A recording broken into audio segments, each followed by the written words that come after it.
Son zəng münasibəti ilə Qubadlı rayonunun bütün ümumi təhsil məktəblərində tədbirlər keçirildi. Rayonun Xıdırlı kənd orta məktəbində keçirilən tədbirlərdə rayon icra hakimiyyətinin başçısı Malik İsaqov, Qubadlı rayon təhsil sektorunun əməkdaşları, məktəbin şagird və müəllim kollektivləri, şəhid ailələri və qazilər, müharibə veteranları, rayonun yüksək nəticələr göstərmiş idmançıları, ictimaiyyət nümayəndələri iştirak edirdilər. Tədbir açıq elan edildikdən sonra çıxış edən Qubadlı rayon icra hakimiyyətinin başçısı Malik İsaqov son zəng günü münasibəti ilə bütün ümumi təhsil məktəblərinin müəllim və şagird kollektivlərini təbrik etdi. Tədbirdə Xıdırlı kənd orta məktəbinin direktoru Savalan İmanov, Şərqi Zəngəzur Regional Təhsil İdarəsinin Qubadlı rayon sektor müdiri Müşfiq Hüseynov, Azərbaycanın milli qəhrəmanı şəhid polkovnik Şükür Həmidovun qardaşı Əsəd Həmidov çıxış edib. Onu da qeyd edək ki, bu il Xıdırlı kənd orta məktəbini bitirən məzunlardan biri də Azərbaycanın milli qəhrəmanı şəhid polkovnik Şükür Həmidovun oğlu Nurlan Həmidlidir. Tədbir ədəbi bədii kompozisiyalarla davam edib. Qeyd edək ki,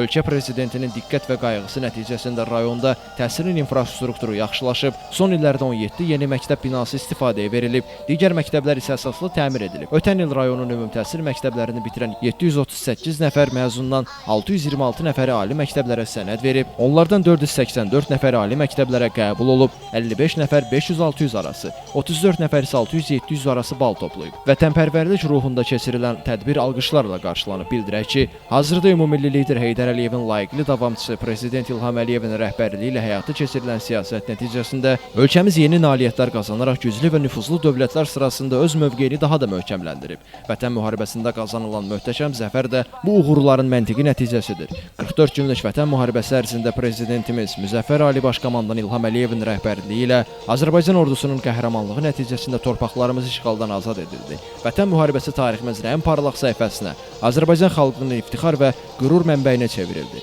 Elvin Qüdrətov, Şəmsistan Fikrətli, Elbrus İsmailov bugün informasiya proqramı üçün.